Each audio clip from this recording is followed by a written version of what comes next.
Sir আমার মেয়ে এখনো স্যার 1 বছর থেকে স্কুল যাইতে পারতেছে না, এই ধর্ষণের কারণে এরা কোনো পদক্ষেপ নিতেছে না থানা থেকে। স্যার আমি থানা অভিযোগ দিছি স্যার, আমার 2টা মেয়ে স্যার স্কুল পড়া নষ্ট।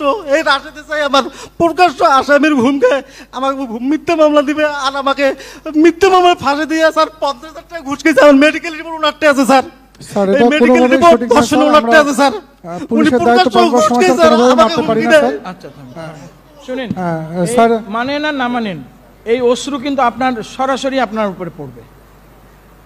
অশ্রু নিয়েন না কারো। আসছো? হ্যাঁ, প্রথমটা হচ্ছে এসআই রাশেদের বিরুদ্ধে ধর্ষণ মামলা না নেওয়ায় অভিযোগ। জাহাঙ্গীর আলম আছেন? স্যার আসসালামু আপনি বলেন। আলাইকুম। হ্যাঁ, স্যার আমি মোহাম্মদ জাহাঙ্গীর আলম। আপনি কি করেন? স্যার আমি হোমিও ডাক্তার। Homeo doctor. আচ্ছা স্যার আমার মেয়ে 16 তারিখ 12 মাস 2023 তারিখে মানে আমার পারিবারিক জমি জমা নিয়ে সমস্যার কারণে মাসুম গায়ানির মানে শালা আমার মেয়েকে জোরপূর্বক স্কুল থেকে আসার পথে ধর্ষণ করে স্যার। এটা নিয়ে স্যার আমি লালমিয়া সদর থানায় মামলা করি। ওই সময় রেসাই রাশেদ স্যার মানে আমরা মামলার তদন্ত, ওই রেসাই রাশেদ স্যার আমার মেয়ের মানে আমি যখন মামলা করি আমার মেয়েকে পরীক্ষা নিরীক্ষা মেডিকেল বা মামলা রেকর্ড করার কথা বলি আমাকে পরপর 2টা নেয় মানে এজার পাকে, এটা এজার তোমার ভুল হয়েছে, আর একটা এজার তুমি লিখিয়ে না, আমি তোমার মামলা রেকর্ড করাইছি। তো স্যার এইরকম করি যখন স্যার ওরা রেসাই আসে স্যার, আরও মানে ওসি স্যার নাম জানি না ওই সময়কার ওসি স্যারের, ওই সময় আমার বাসায় 7 থেকে 8 জন স্যার যায়, আমাকে সন্ধ্যা থেকে 6টার থেকেই স্যার 9টা পর্যন্ত আমার বাড়িতে আমার মেয়ে সাক্ষী শপথ সবাকে বিভিন্ন প্রকার মানে ভয় ভীতি হয়ে স্যার তাও দেখলো যে আমরা রাইট, আমাদের মেয়ে সঠিক মানে যা ধর্ষণের আলামত সব কিছু বলছে।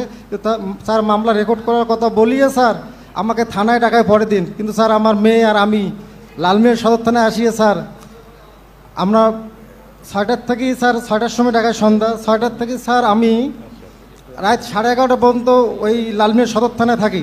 কিন্তু স্যার আমার মেয়ে আমাকে বিভিন্ন প্রকার জব্দ করে, কিন্তু স্যার মামলা রেকর্ড করেন না। আর আসামি প্রভাবশালী আসামি আমাকে বলে যে তোর মামলা কখনো থানাতে রেকর্ড হবে না, থানাতে আমরা টাকা দিয়ে এসেছি। আর এসআই রাশেদ স্যার আমাকে ওই আসামির নির্দেশে যায় স্যার আমাকে হুমকি দেয় যে তুই যদি মামলায় বেশি বাড়াবাড়ি করিস তাহলে তোকে আমি মিথ্যা মাদকদ্রব্য দিয়ে ফাঁসি দেবো, তোর মামলা তোর মেয়ের মামলা তোর ঘাড়ে চাপে দেবো, এইরকম করে স্যার আমাকে যখন হুমকি দেয় স্যার আমি কোনো জায়গা তো স্যার পরপর স্যার যখন বিচার পাইনি আমি স্যার এসপি স্যারের ওখানে গেছিলাম। এসপি স্যারের ওখানে যে স্যার যখন ওখানে বলি ওখান থেকে নির্দেশ দেয় যে মামলা রেকর্ড করো, ওখান থেকেও স্যার মামলা ওনাই রেকর্ড করে না, আমাকে ফির আবার কালকে যাইতে হবে। স্যার এভাবে যখন যায় মামলা যখন স্যার আমার রেকর্ড হয় না তখন স্যার আমি রংপুর ডিআইজি স্যারের ওখানে যাই সদর দপ্তর, ওখানে যেয়ে আমি ডিআইজি স্যারকে বলি, ডিআইজি স্যার ফির ফোন দেয়, ফোন দেওয়ার আচ্ছা তোমার মেয়ে নিয়ে তোমরা আসো আমরা মামলা এখনই রেকর্ড করে দিচ্ছি। ওসি স্যার তখন ওই 1 বছর আগে যে ওসি স্যার ছিল নামটা আমার মনে নাই, ওই ওসি স্যার আমাকে এইভাবে বলে। কিন্তু স্যার আমি আসি, কিন্তু স্যার তারপরও আমার মামলাটা রেকর্ড করাই নেই স্যার।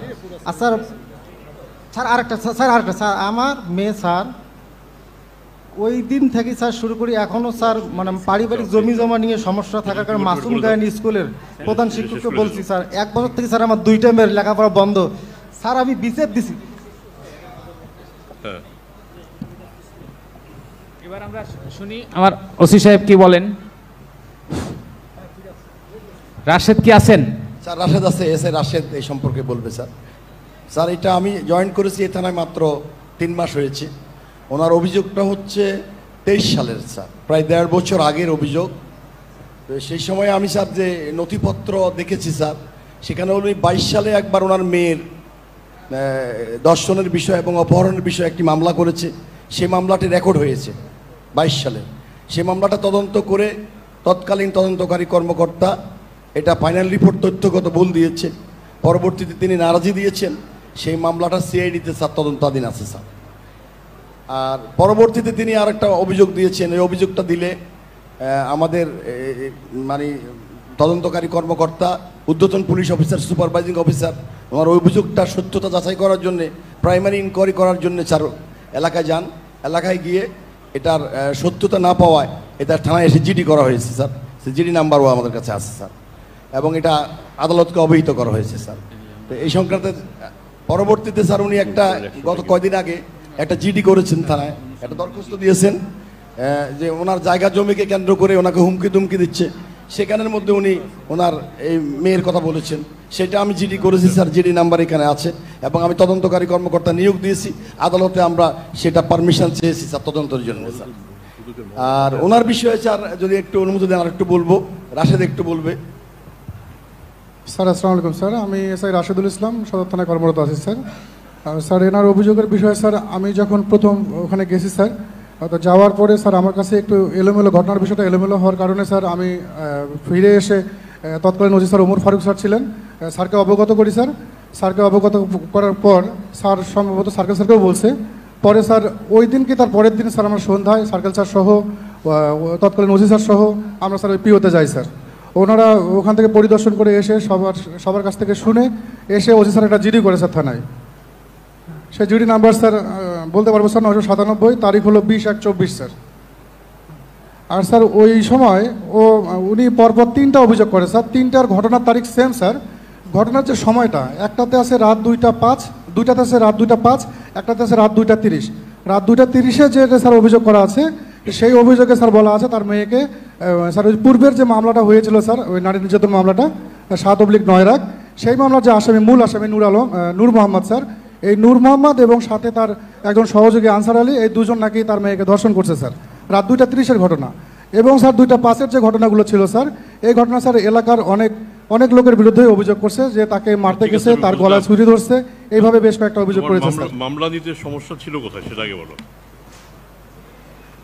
ঘটনা কি সত্যি না মিথ্যা? স্যার আমার কাছে স্যার এটা মিথ্যা স্যার, ঘটনাটি মিথ্যা স্যার।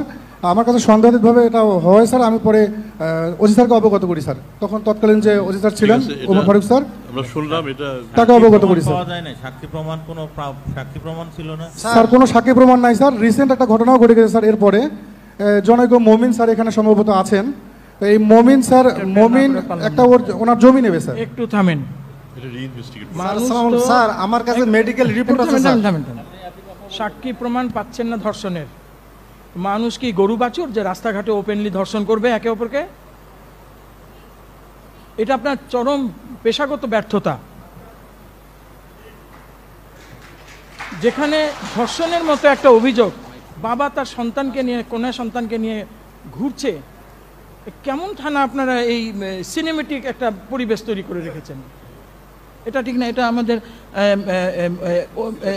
এসপি সাহেব স্ট্রিক্টলি মনিটর করেন। স্যার আমি একটা কথা বলবো স্যার, 1 মিনিট স্যার। স্যার আমার মেয়ে এখনো স্যার 1 বছর থেকে স্কুল যেতে পারতেছে না এই ধর্ষণের কারণে। এরা কোনো পদক্ষেপ নিতেছে না থানা থেকে স্যার। আমি থানাত অভিযোগ দিছি স্যার। আমার 2টা মেয়ে স্যার স্কুল পড়া নষ্ট। এই রাশেদে চাই আমার প্রকাশ্য আসামির ভূমিকা, আমাকে মিথ্যা মামলা দিবে আর আমাকে মিথ্যা মামলা ফাঁসি দিয়ে স্যার 50,000 টাকা ঘুষ খেয়েছে। আমার মেডিকেল রিপোর্ট ওনারটা আছে স্যার। স্যার এটা কোনোভাবেই সঠিক না স্যার। আমরা পুলিশের দায়িত্ব পালন করার সময় স্যার কোনোভাবে মারতে পারি না স্যার। আচ্ছা শুনেন স্যার, মানেন আর না মানেন, এই অশ্রু কিন্তু আপনার সরাসরি আপনার উপরে পড়বে।